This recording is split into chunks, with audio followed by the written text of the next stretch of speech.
So welcome to episode number 2। इस video में हम देखने वाले हैं डॉयश बैंक इंटरव्यू एक्सपीरियंस। ये मेरा पहला इंटरव्यू था for a full time job, और ये इंटरव्यू एक्सपीरियंस मेरे लिए सबसे स्पेशल है, रादर मेमोरेबल है, क्योंकि इस इंटरव्यू प्रोसेस में एक ऐसा इंसिडेंट हुआ जिसके वजह से मेरा पूरा पर्सपेक्टिव चेंज हो गया टुवर्ड्स लाइफ एंड करियर। मेरा कॉन्फिडेंस बूस्ट हो गया, उतना ही नहीं, एक लाइफ में आई वुड से एक डोमिनो इफेक्ट क्रिएट हो गया कि यू अचीव वन थिंग और उसके बाद you are really motivated to achieve more things और work hard towards more things. तो ऐसा कुछ हुआ था। तो ये इंसिडेंट क्या हुआ था, I will discuss during the video. Second thing, मैंने एक बहुत ही इंपॉर्टेंट नोट शेयर की है at the end of the video उन लोगों के लिए जो लेट्स से फ्रेशली अभी ज्वाइन हुए हैं इन कॉर्पोरेट सेक्टर, सो जिनके पास एक्सपीरियंस 1 से 2 साल का ही है और जो अपने पहले कंपनी में काम कर रहे हैं। उनके लिए मैंने एक हार्ट फेल्ट एक एडवाइस शेयर किया है, जो आपको हेल्प करेगा करियर में, तो वो आप एंड में देख सकते हो। लेकिन timing, let's start with the video. लेकिन वीडियो स्टार्ट करने से पहले मेरा जो पहला एपिसोड है वो था on how I landed internship at Crisil. तो क्रिजिल एक एमएनसी कंपनी है, it's an Indian origin company जो फाइनेंस डोमेन में काम करती है। वहाँ पे मैंने इक्विटी रिसर्च में इंटर्नशिप प्रोफाइल क्रैक की थी। तो वो जॉब मैंने कैसे ढूंढा, how was the interview process, how did the salary negotiation go, पूरी प्रोसेस मैंने एक्सप्लेन किया इन एपिसोड 1। अगर आपने मिस कर दिया है तो do check it out. But timing, let's start with the video.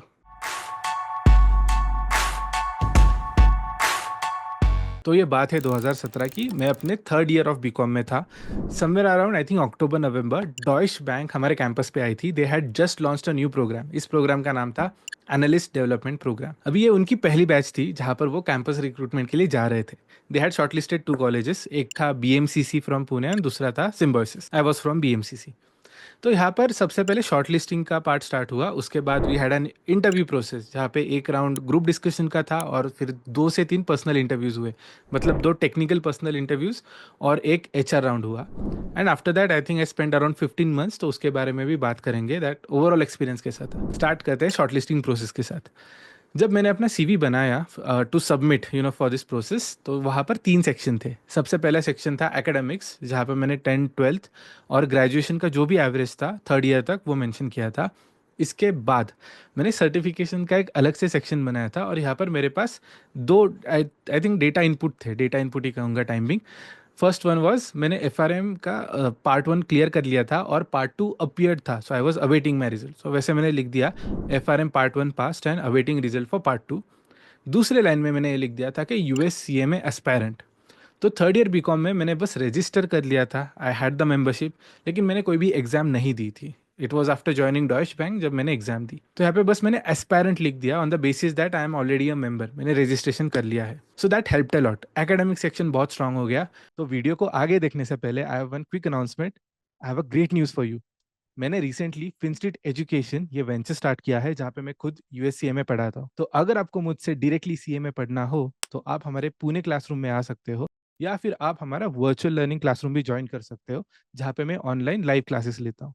And not just that, जो हमारा in house placement support model है, that is completely inspired by IIM Lucknow's placement structure. So when it comes to getting placed in top MNCs or even big four companies, I will personally take care of that. लेकिन ये होने के लिए I hope to see you in the classroom soon. Please enjoy rest of the video. If I consider this, like compare this rather with my competition, the total 60 to 70 applicants थे for I think 7 to 8 roles. जितने भी competitors थे उनके CV में either 10th 12th और BCom ही था, या कुछ candidates के पास CA CS का थोड़ा बहुत background था। Comparable था, मतलब ऐसा नहीं था कि मैं बहुत ही आगे चला गया था in terms of academics. It was I think at par with the competition I had. Second section was internship and projects. अब यहाँ पर मैंने क्रिजिल का एक्सपीरियंस मेंशन किया था, and second part was projects. तो मैंने टीवाई बी कॉम में हमारा जो स्पेशलाइजेशन होता है, चाहे वो फाइनेंस हो अकाउंट्स हो, उसके लिए हर किसी को एक प्रोजेक्ट सबमिट करना होता है। मैंने जो प्रोजेक्ट सबमिट किया था वो था रेशो एनालिसिस और rather fundamental analysis of HUL, Hindustan Unilever. तो वो भी मैंने मेंशन कर दिया कि I did ratio analysis on this company, और जो भी मेरे लेट्स से कंक्लूजन था प्रोजेक्ट का या फिर जो भी आउटपुट था वो 1 2 लाइन में मैंने मेंशन कर दिया था। तो section 1 was academics, section 2 was experience and projects. और यहाँ पर मेरे पास एक थोड़ा सा बेनिफिट था, मतलब कुछ कैंडिडेट्स थे जिनके पास सीए आर्टिकलशिप का एक्सपीरियंस था, बट मेरा थोड़ा सा कोर फाइनेंस में था। Equity research was more relevant in investment banking, so that helped a lot. अब आते हैं तीसरे सेक्शन पे, जहाँ पे मैंने जितने भी कॉम्पिटिशन जीते थे या फिर बाकी के एंगेजमेंट्स थे वो सारे मेंशन कर दिए। I was a state level research paper winner. मेरे पास national level case study competition का भी एक चैंपियनशिप था, आईएमए का ही था। I won it in somewhere around 2016-17 के अराउंड ही जीता था। एंड आफ्टर दैट मैंने कुछ क्विज कॉम्पिटिशन्स जीते थे, कुछ इलोक्यूशन कॉम्पिटिशन्स जीते थे। अदर दैन दैट एक आईएमए पुणे चैप्टर करके एक वॉलंटियरिंग बॉडी थी जहाँ पे मैं एक लीडरशिप पोजीशन सर्व कर रहा था, वो भी मैंने मेंशन कर दिया। टोस्ट मास्टर्स क्लब में मेरे पास मेंबरशिप थी, लीडरशिप पोजीशन थी, वो भी मैंने मेंशन कर दिया। सो ओवरऑल एक बहुत ही सॉलिड सीवी बन गया था। बट टू बी ऑनेस्ट, मेरा जो ना back then I had no perspective के एमएनसी शॉर्टलिस्ट कैसे करते हैं, तो वहाँ पे मैंने जो भी था मेंशन करके सबमिट कर दिया। I wasn't expecting a shortlist, reason being मुझे लगा था कि डॉइच बैंक बहुत बड़ी कंपनी है, सिर्फ यूनिवर्सिटी या क्लास टॉपर को ही शॉर्टलिस्ट करेंगे। I use to score decent, but मैं कभी टॉपर नहीं था, बट हो गया shortlist. Kind of luck, hard work came together. यहाँ पे टोटल आई थिंक 60-70 कैंडिडेट्स में से 30 स्टूडेंट्स शॉर्टलिस्ट हो गए थे। यहाँ पे मुझे एक बहुत इंपॉर्टेंट बात पता चली कि अ lot of MNCs including Deutsche bank, इनका एक रिक्वायरमेंट था कि 10th 12th और ग्रेजुएशन, इन तीनों लेवल पर कम से कम 60% चाहिए आपको। आई हैड अ फ्रेंड जिसको बस 58% थे उनके बीकॉम एवरेज में। एंड आई स्टिल रिकॉल के वो रो रही थी बेचारी इन द वेटिंग रूम के, यार 2% की वजह से मेरा शॉर्टलिस्ट रह गया।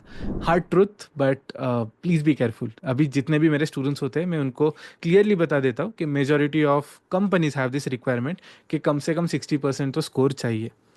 और ऐसा नहीं है, मतलब अगर आपको 60% से कम मिले then all doors are closed, ऐसा नहीं है। देर आर फ्यू कंपनीज जो एलिजिबिलिटी ओपन रखते हैं, या फिर आप क्या कर सकते हो, एक स्टार्टअप को टारगेट कर सकते हो फॉर योर फर्स्ट अपॉर्चुनिटी। और एक्सपीरियंस मिलने के बाद ये एलिजिबिलिटी क्राइटेरिया है, ये थोड़ा लूजन अप हो जाता है, तो वहाँ पर 60% रिक्वायरमेंट को आप इग्नोर कर सकते हो, आप शॉर्टलिस्ट हो जाओगे बेसिकली। तो यहाँ पर सिलेक्शन के बाद हमारा स्टेप 2 स्टार्ट हुआ, जहाँ पर we had group discussion and then we had personal interview. अभी ग्रुप डिस्कशन में हमारे 3 ग्रुप बने थे, मैं ग्रुप 2 का पार्ट था। और वहाँ पर जैसे हम एक रूम में गए, आई स्टिल रिकॉर्ड हम 10 लोग थे। और 2017-18 में ना जीएसटी एक बहुत ही हॉट टॉपिक था, तो हमें जीएसटी दिया गया था कि impact of GST on Indian economy. अब मैं बहुत सारे डिबेट्स और ग्रुप डिस्कशंस अटेंड कर चुका था, आई हैड सम एक्सपीरियंस, तो मुझे पता था कि यार सबसे पहले बोलेंगे तो हाईलाइट होगा, I will get marks for it. Secondly, अगर मैं बोलते वक्त सोर्स को मेंशन करता हूँ कि किसी भी डेटा पॉइंट को बताते वक्त मैंने ये इंडियन एक्सप्रेस में पढ़ा, ये मैंने टाइम्स ऑफ इंडिया में पढ़ा, क्वांटिटेटिव डेटा को मेंशन किया, उसके भी पॉइंट्स मिलते हैं, कुछ क्रिएटिव साइड बताया, उसके भी पॉइंट्स मिलते हैं। So I used all that. But interestingly हमारा जो ग्रुप था 10 लोगों का, हमारे पूरे ग्रुप को 10 मिनट दिए थे टू डिस्कस जीएसटी। अब यहाँ पर क्या हुआ कि 7 मिनट के बाद सब लोगों का भूल के खत्म हो गया, there were no points remaining. And I thought यार अभी मैं कुछ अगर बोलूंगा तो वो और ज़्यादा हाईलाइट होगा, I may B I get some brownie points for that. तो मैंने बस आउट ऑफ क्रिएटिव साइड कहा कि given that GST is new in the market और सिर्फ चार्टर्ड अकाउंटेंट्स ही इसे सबसे बेहतर इंटरप्रेट कर पाएंगे, it is a good opportunity for C S to make premium salary और premium money. Everyone kind of started laughing, but to be honest ये एक वैलिड पॉइंट था। तो जज ने भी मुझे थोड़ा अप्रिशिएट किया उस पॉइंट के लिए, he also smiled and then no one said anything else. तो वहाँ पे हमारा ओवरऑल जीडी खत्म हो गया। As soon as we stepped out, हमारे बैच में से 3 से 4 स्टूडेंट सिलेक्ट हो गए थे। Now after this we had 2 rounds of personal interview. और पर्सनल इंटरव्यू में उनका ऐसा सेटअप था कि there was one panel for accounting interview, second panel for finance interview. तो जब मैं वेटिंग एरिया में बाहर आया, I I had crossed my fingers और मैं लिटरली प्रे कर रहा था भगवान को कि यार फाइनेंस राउंड पहले हो जाए ताकि मैं सिलेक्ट हो जाऊंगा। मेरा अकाउंट्स भी अच्छा था लेकिन उतना स्ट्रांग नहीं था जितना फाइनेंस अच्छा था। बट अनफॉर्चुनेटली या फॉर्चुनेटली जो भी कह सकते हैं, मेरा सीवी शॉर्टलिस्ट हो गया पहले अकाउंटिंग टीम से और उन्होंने मुझे बुला लिया इंटरव्यू के लिए।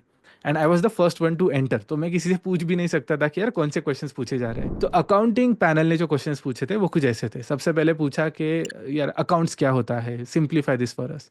सेकंड क्वेश्चन पूछा था पीएनएल क्या होता है, बैलेंस शीट क्या होता है, डेप्रिसिएशन क्या होता है। तो वहाँ पे बता दिया था कि ना फाइनेंशियल हेल्थ के लिए बैलेंस शीट देखते हैं, परफॉर्मेंस के लिए पीएनएल एंड सो ऑन, एक लंबा आंसर दिया था।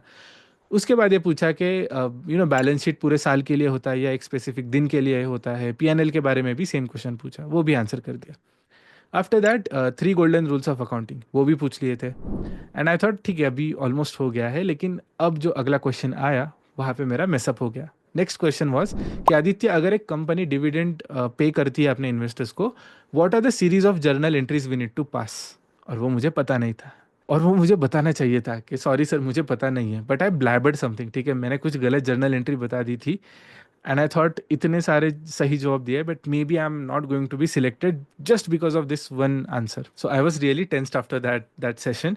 मैं बाहर आया, मैं एचआर के पास गया and I said please give me another chance, मुझे फाइनेंस का भी इंटरव्यू देना है। HR said yes of course, सबको ही चांस मिलेगा, everyone will be going for the finance interview. तो कुछ स्टूडेंट्स का फिनेंस इंटरव्यू स्टार्ट हो गया था already.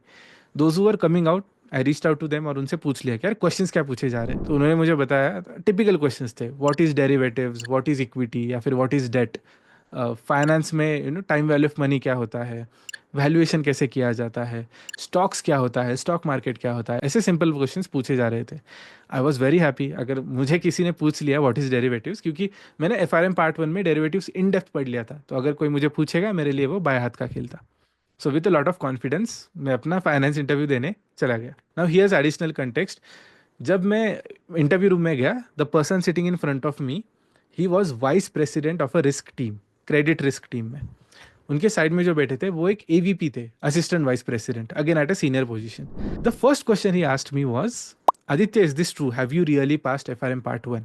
And I said yes, I can show you the certificate. बाद में मुझे पता चला कि जो वाइस प्रेसिडेंट थे, he had appeared for FRM exam और वो पास नहीं कर पाए थे।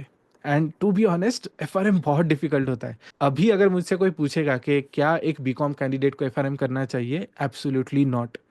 मेरे टाइम पे क्या हुआ, मुझे किसी ने बताया नहीं कि एफआरएम इतना डिफिकल्ट होता है, तो मैंने फीस भर दी थी, इंस्टीट्यूट को भर दी, कोचिंग में भर दी, एंड 6 महीने होने के बाद बहुत पढ़ाई की। I failed and I have never passed FRM part 1 in first attempt. मैंने एफआरएम पार्ट 1 दिया, आई फेल्ड मिजरेबली, और वहाँ पर भी फाइनेंस स्ट्रांग था। I failed only because of quantitative aptitude. जो मैथमेटिक्स होता है एफआरएम में, वो इंजीनियरिंग सिलेबस या करिकुलम से आप कंपेयर कर सकते हो, उतना डिफिकल्ट होता है। सो पहले 6 महीने मैंने फाइनेंस सीख लिया, I failed in my exam. उसके 6 महीने बाद मैंने सिर्फ क्वांटिटेटिव एप्टीट्यूड ही पढ़ा, इकोनॉमेट्रिक्स पढ़ा, तब जाके मैं नेक्स्ट अटेम्प्ट में एफआरएम पास कर पाया।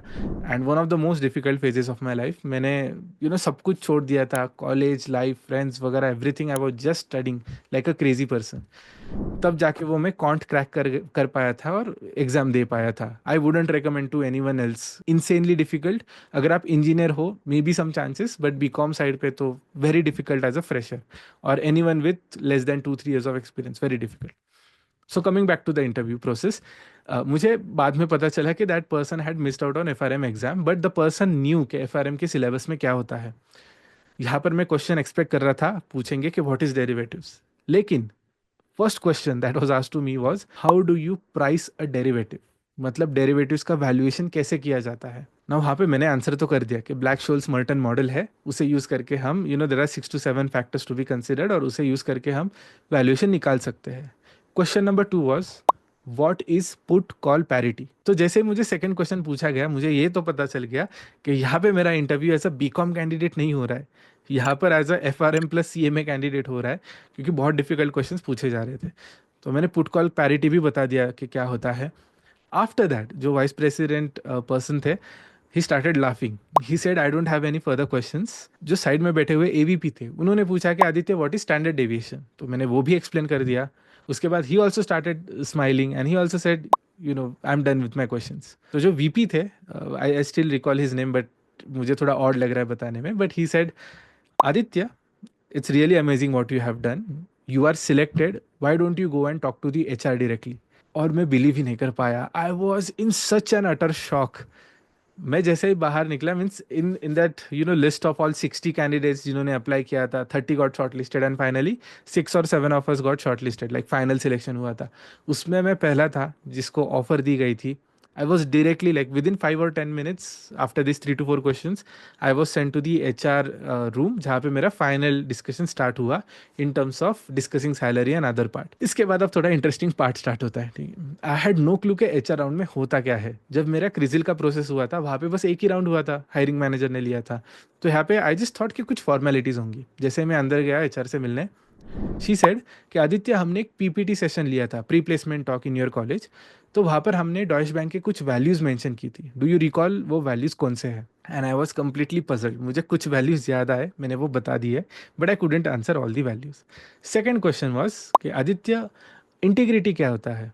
तो I said integrity is honesty. तो शी सेड इंटीग्रिटी और ऑनेस्टी अगर सेम होता तो दो अलग शब्द क्यों एग्जिस्ट करते, कुछ तो डिफरेंस होगा। And I said yes you are right, I agree with you. तो ये बोलने पे she started laughing, I started laughing. ठीक है, तो वहाँ पे थोड़ा एक आइस ब्रेक हो गया। May B I should have answered in a better way, but मेरे पास आंसर था ही नहीं। So I said I don't know, I will check and get back to you. After that she started asking me my personal information, कि मैं कहाँ पर रहता हूँ, ऑफिस से घर पे कम्यूट कैसे करूँगा, घर पे कौन होते हैं, मॉम डैड क्या करते हैं, आर देयर एनी डिस्क्लोजर्स। फिर मुझे ये भी बताया गया था कि अगर मैं फाइनेंस टीम में काम करता हूँ तो I won't be able to invest और ट्रेड, अगर करता हूँ तो मुझे डिस्क्लोज करना पड़ेगा। So I I okay with all the requirements? I said yes. तो मेरा फाइनल सिलेक्शन हो गया and then I join Deutsche bank as a analyst in ADP program, analyst development program. तो यहाँ पर एक छोटा सा एडवाइस है जो मुझे आपके साथ शेयर करना है। See, looking at my profile, जो रिस्क में थी और अकाउंटिंग में भी थी, I had FRM and CMA both on my CV. तो मेरा सिलेक्शन हुआ था एक ऐसे टीम के लिए जो बैलेंस शीट क्लोजिंग करती थी फॉर रिस्क टीम, मतलब जो रिस्क के नंबर्स आ रहे थे उन्हें बैलेंस शीट में पार्क करना, ये काम था। जो फाइनल बैलेंस शीट रिपोर्ट होती है बाय द वे, उस बैलेंस शीट में। लेकिन वहाँ पे इतना ज़्यादा ऑटोमेशन था, इतने सारे सॉफ्टवेयर थे, तो वो बस कॉपी पेस्ट का काम ही रह गया था। I use to feel heavily underutilised कि यार ये क्या काम है। तो व्हाट आई डिड कि मैंने 2-3 महीने बहुत अच्छे से परफॉर्म किया एंड लकीली इंटरनली जो लीडरशिप टीम होती है वहाँ पे मैंने अच्छे से नेटवर्क कर लिया। One day I went to one of our directors and I said कि एक टीम है एनालिटिक्स की जो कोने में बैठती है हमारे फ्लोर पे, is it possible that I get a chance to work over there? Now the director said कि I will look into it, but मुझे पता नहीं था कि वो रिक्वेस्ट इतनी सीरियसली ली जाएगी। In next 48 hours I get a call for an interview, internal interview. जो हमारी डायरेक्टर थी उन्होंने मुझे कुछ क्वेश्चंस पूछे। वहाँ पे सबसे बड़ा हाईलाइट था कि मेरा एफआरएम का रिजल्ट आ गया था by the time I join Deutsche bank. तो मैंने बता दिया था कि मैं एफआरएम और मैं 3 महीने इस टीम में काम कर चुका हूँ। शी वॉज रियली अमेज्ड कि यार एफआरएम है, फ्रेशर है, perfect fit for risk analytics team. So she approved my request और मुझे वो इंटरनल स्विच मिल गया। अब एनालिटिक्स टीम में जाने के बाद मुझे सब कुछ पता चला कि एक प्रोडक्ट एनालिसिस क्या होता है, सिमुलेशन क्या होता है, सॉफ्टवेयर कैसे काम करते हैं, टैबल्यू कैसे यूज़ करते हैं, क्लिक व्यू कैसे यूज़ करते हैं, डेटाबेस मैनेजमेंट क्या होता है। मतलब फाइनेंस का core domain knowledge plus technology का कोर डोमेन नॉलेज दोनों मिल गया। luckiest thing that happened with me. Second thing, बहुत बड़ा बेनिफिट उस टीम का क्या था, आई हैड नो क्लू उस टीम में जाने से पहले कि वहाँ पे कैसे लोग काम करते हैं। आफ्टर ज्वाइनिंग द टीम, जो आई थिंक 15 से 20 लोगों की थी, the whole team was a superstar team. हर कोई टीम में या तो एक फाइनेंस प्रोफेशनल था या फिर आईआईटी आईआईएम पास आउट था। We had IIM Calcutta alumni working in that team. हमारी जो डायरेक्टर थी वो खुद आईआईटी बॉम्बे अलुमनाई थी। मेरे खुद के मैनेजर सीएफए चार्टर होल्डर थे। मेरे जो फंक्शनल मैनेजर थे, मतलब जो काम चेक करते थे, he had done his masters from UK, from a very good institute, और वो एफआरएम कर रहे थे। I mean the whole team was just professionals professionals professionals, या फिर आईआईटी आईआईएम। तो उस टीम में जब मैंने 1 साल या 15 महीने स्पेंड किए, I think that has been one of the biggest life changing factor. जो मेरा ग्रूमिंग और मेंटरशिप हुआ है उस टीम में, मतलब आई स्टिल रिकॉर्ड, मेरे जो मैनेजर थे Harsh, he sat down with me just to train me कि एक इम्पैक्टफुल मेल कैसे लिखा जाता है, how do you escalate in a professional manner, how do you request something in a professional manner. तो वहाँ पे जो ट्रेनिंग हुआ था वो अनमैचेबल है in terms of industry requirements. तो I was really lucky to be part of that team. वहाँ का मैं सबसे बड़ा डाउन साइड बताता हूँ। See, when you are working with such superstars ना, वहाँ पे मार्जिन ऑफ एरर बहुत कम होता है। बीइंग अ फ्रेशर मैं बहुत छोटे मोटे मिस्टेक्स करता था, which was really annoying for my manager. जैसे कभी एच लुकअप वी लुकअप में थोड़ा सा गड़बड़ कर दिया, कुछ यूजलेस डेटा है तो मैंने उड़ा ही दिया जो उड़ाते नहीं है। तो ऐसे बहुत सारे छोटे मोटे गड़बड़ होते थे। Good on the domain part, but technical चीज़ों में I was making mistakes given that I was a fresher. तो उसके बाद मैंने देखा कि जो करियर ग्रोथ थी वो, उसके लिए तो मैं बहुत एग्रेसिव था। आई ऑलरेडी सेड कि मैं एफआरएम हूँ, मुझे जल्द से जल्द प्रमोशन और सैलरी हाइक चाहिए। मुझे ये पता चला कि टीम में बहुत सारे लोग हैं जो लाइन में खड़े हैं जिनको प्रमोशन चाहिए। सेकंड थिंग, जो एक इमेज होती है आउट परफॉर्मर की, वो स्टार्ट से बिल्ड होनी चाहिए। मतलब आप स्टार्ट में गलतियां करोगे और उसके बाद आप अच्छे से परफॉर्मेंस दोगे ना, तो क्या होता है, जो इनिशियल बैगेज है वो हमेशा आपके साथ रहेगा कि यार पहले ये गलतियां करता था, so is not that super performer या बहुत ही बढ़िया से परफॉर्म कर रहा है, ऐसे बात नहीं है। तो वो जो बैकेज का निगेटिव इम्पैक्ट था ना, I was not happy with that. तो मैंने डिसाइड किया कि 1 साल में काम करूंगा। I hardly care about the salary part, but मुझे ग्रोथ तो चाहिए थी, मुझे बेटर रिस्पॉन्सिबिलिटी चाहिए थी, मुझे कुछ क्रिटिकल डिसीजंस लेने थे ताकि मैं अपना स्मार्टनेस प्रूव कर सकूँ इन अ वे। तो मैंने डिसाइड कर लिया 1 साल रहूंगा, उसके बाद आई टेक अ स्विच। अब स्विच लेते वक्त एन इंटरेस्टिंग थिंग हैपन कि मैं इन्वेस्टमेंट बैंकिंग से इंडस्ट्री से आईटी इंडस्ट्री कैसे चला गया। क्या हुआ कि I was looking for lot of profiles, लेकिन जहाँ पर भी मैं अप्लाई करता हूँ सेम प्रोफाइल के लिए शॉर्टलिस्ट हो रहा था। क्रेडिट रिस्क, मुझे क्रेडिट स्विस से कॉल आया था, और एक इन्वेस्टमेंट बैंक थी उससे भी कॉल आया था। क्रेडिट स्विस का तो इंटरव्यू भी शेड्यूल हो गया था। लेकिन around this time referral through, सब कुछ रेफरल थ्रू चल रहा था। उसके बाद I was just connecting with my friends जो मैंने FRM CMA CFA करते वक्त बना लिए थे। तो वहाँ पे one of my friend was working in IT company, FIS नाम था। तो मैंने उनको भी रीच आउट किया और मैंने पूछा कि यार आप तो IT में काम करते हो, तो आप CFA FRM वगैरह क्यों परस्यू कर रहे हो। तो उनसे मुझे रिप्लाई मिला कि आदित्य हमारे यहाँ पे डोमेन नॉलेज की रिक्वायरमेंट होती है, क्योंकि जो हम सॉफ्टवेयर बनाते हैं वो इन्वेस्टमेंट बैंक यूज़ करती है। तो हमें कोडिंग तो पता है लेकिन फाइनेंस तो पता नहीं है, इन्वेस्टमेंट बैंक कैसे काम करती है वो पता नहीं है। And I said excellent, let me try. ठीक है, मैंने इतना ही कहा, मैंने रेफरल मांग लिया, I got short listed. That was a lucky part. अब वहाँ पे क्या कैसे आगे हुआ वो हम बाद में डिस्कस करेंगे। बट ये एक एक हिंट है, पता है। मतलब आप जिस भी कंपनी में काम करते हो, वहाँ पे अगर आप किसी सॉफ्टवेयर पे काम करते हो, उसका डोमेन नॉलेज अगर आपके पास है, तो आप वही IT कंपनी टारगेट कर सकते हो। और एक एग्जांपल देता हूँ, अगर आप HR में सिलेक्ट होते हो, वर्क डे सॉफ्टवेयर पर काम करते हो, HR डोमेन का नॉलेज है, सॉफ्टवेयर का नॉलेज है, आप वर्क डे कंपनी में अप्लाई कर सकते हो एज अ बिजनेस एनालिस्ट। तो एक बढ़िया सा हैक मिल गया था मुझे कि चलो जब भी IT में जाना है, यहाँ पर मैं एक क्रॉस फंक्शनल रोल देख सकता हूँ जिसका काफ़ी बढ़िया बेनिफिट मिलता है। रेयर प्रोफाइल्स होते हैं जहाँ पे आपके पास डोमेन भी पता है और टेक भी पता है, मतलब टेक्नोलॉजी पार्ट भी पता है। तो एक रेयर रोल्स होते हैं, अगर क्रैक कर लिया तो बढ़िया सैलरी मिलती है। But yeah this was the overall story.